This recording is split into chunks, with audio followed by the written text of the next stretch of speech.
My name is Caitlan. I'm a legal officer at REDRESS. I primarily lead our Sudan work alongside colleagues within our international justice team. I also provide legal support to our financial accountability project, which is using tools like targeted sanctions and asset recovery to provide reparation for survivors. And that's primarily focused on Eastern Europe and the Middle East.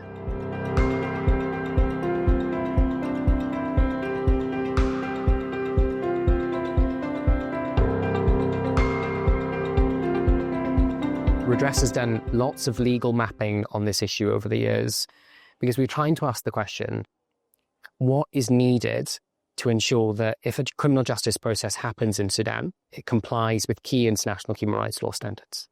And we found a great number of issues. We found things as simple as lack of independence of the judiciary, of the public prosecution, of the police, of various organs in that process, but also more technical issues around, for instance, are there robust rules to stop torture-extracted evidence being relied on in trial? The answer is no. And also around defence rights. So the defence has very limited rights to access the evidence that's being relied against them until the trial commences.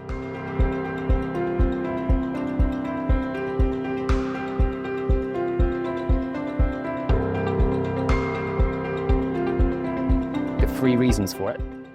The first is as a community within this space, we talk a lot about universal jurisdiction and extraterritorial jurisdiction. So it's third states prosecuting international crimes that are committed potentially outside of their territory. And we talk a lot also about the ICC's Darfur mandate. I think it's quite key when we're having those conversations just to remember that they're intended to be complementary to Sudan's primary responsibility to investigate and prosecute the relevant crimes. The second is, if you look at those organs, if you look at their mandate, their capacity, their resources, even if we see perpetrators in their custody, which is a really major challenge, none of them really have the ability to do more than to prosecute a handful of those most responsible. And so you can see a really key role under the right leadership, inshallah, for the Sudanese national justice process. And then the third, and it's the one I really want to emphasize, all of the partners that we work with for REDRESS ourselves, we all engage survivors in our work. And we were regularly asking the question, what does justice mean to you? And particularly, what does justice mean with the context as it is, the humanitarian catastrophe that we're all seeing? There's a really fantastic paper by the International Federation for Human Rights on this issue. It's called something along the lines of Sudanese survivors' perceptions of accountability. Read it in full. In the meantime, I think the key point that I'd like to echo from that is, as much as there's lots of disparity between survivors about the different aspects of justice, and that can vary on an individual level, it can vary between communities, the one thing that binds the vast majority of survivors together is this very clear demand that justice for Sudan is justice in Sudan. And so it's when the right time comes, the ability to have criminal cases take place close to home, close to where the violations took place, with Sudanese judges, with Sudanese prosecutors and lawyers. And I think as organizations, we're all hoping to incorporate a survivor-centered approach to our work. And a key aspect of that then is doing what we can to facilitate the processes that the survivors are calling for. I think this is a very big project. We're not just looking for a handful of individual prosecutions. It moves the dial a little bit. It starts to chip away at that culture of impunity. But really, the criminal justice process, to achieve the transformation that we're all looking to see, it needs to be situated within a wider sociological and political movement, which puts at its heart human rights protections and democratic governance. And the best prospect of criminal justice in the long run, under a civilian government, to contribute to that and to dovetail it, is if that happens at home and not miles away.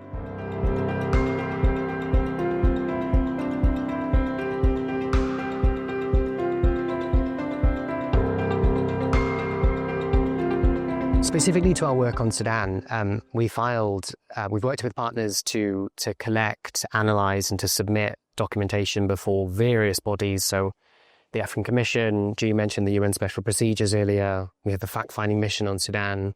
We've got all of these national war crimes units and targeted sanctions units. We've got the ICC, a whole host of bodies. But I think we've not encountered a situation with this scale and gravity of violations in Sudan for many years, really, since, the early 2000s. And we're working in a space now where there are a lot of new actors, and we're delighted that that's the case. It really regalvanizes the space, and we're working with people who are new, who are younger, who have brilliant ideas. I think a challenge for all of us really is when we're working towards not that advocacy objective necessarily, but specifically documentation for criminal accountability. And I think the key message, there's lots that could be said, but the key message is really that the documentation processes in that context need to be incredibly robust. So everything from what information you're collecting, how you're collecting the information. So if you're engaging with survivors, for instance, in screenings, what questions are you asking them? In what style are you asking the questions? How do you obtain consent from a survivor that's truly informed and can be withdrawn at any point in time? How do you work with survivors in a context so profoundly difficult to be able to contextualize the prospects of accountability, to say, we're going to work with you on this, we're going to hear more about your story, but it might be years before there is a process that utilizes your information. It might never happen. And then through to more technical questions as well, in terms of, well, how is that information stored? How is it archived? How do you transmit the information in a way that preserves chain of custody? And we have all of these considerations because realistically, at any one point in time, if we're engaging with the survivor directly or through a national partner, none of us have a clear idea of what accountability body might hear a case and might use their evidence. And so as a result, we don't quite know what rules will be applied either. And so all of these different bodies and processes that work on accountability have very specific rules for admitting evidence and documentation that's been collected by a third source like Redress or a national partner of Redress. And so for us, we spend a lot of time and very structured discussions with partners and having difficult conversations internally within Redress as well, because what we're trying to do is maximize the prospect that what we're doing and what our partners are doing can be admitted in these proceedings, but also that they have as strong a persuasive value as possible. And that is a very hard process and one that we're still working on.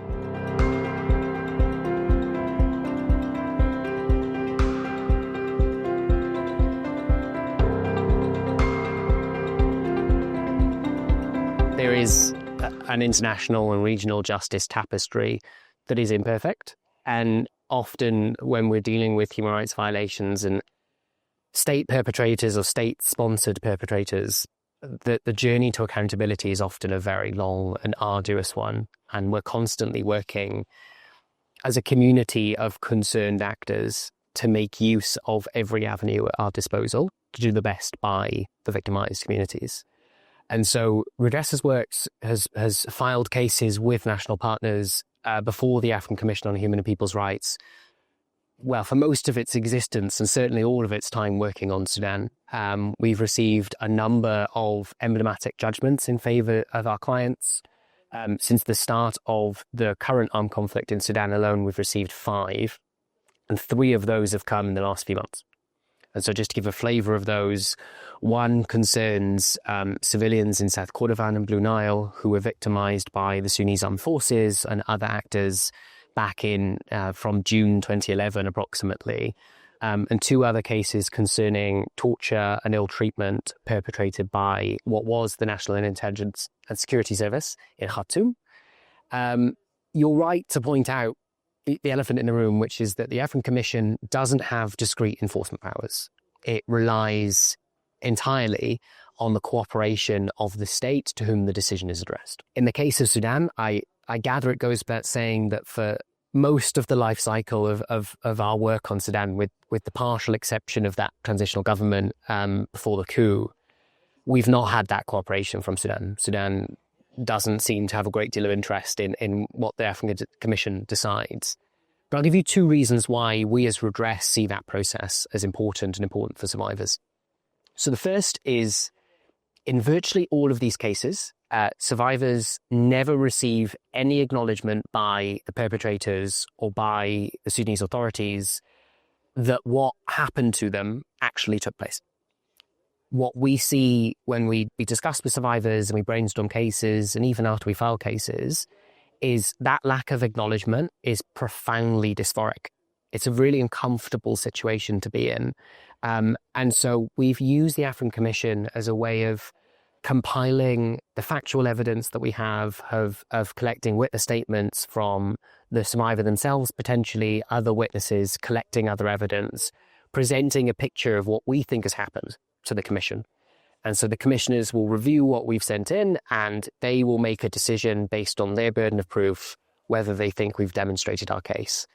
And so we have a treasure trove of judgments that we might never have seen otherwise, of the Commission saying, we found that these violations took place, and we found that Sudan is responsible, either because it directly perpetrated the violations through the acts of state agents, or also potentially through failing to investigate.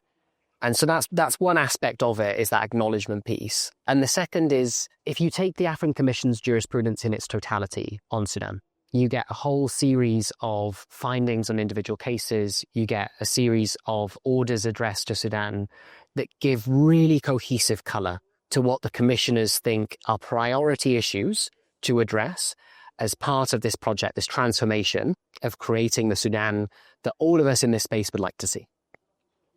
I think it's hugely important that the Commission continues to have that voice. I think especially for a country like Sudan, right? Because the history and present of Sudan are coloured by colonisation. They're coloured by Western intervention and interference. And so having a reputable African human rights body contribute its voice to the dialogue about what the priorities are, I think is incredibly important. And for it to do that, it needs information, it needs submissions. And so, ourselves, the African Centre for Justice and Peace Studies, International Federation for Human Rights, and a great many other folks in this space have dedicated a lot of resource to consistently furnishing the fact-finding mission with that information.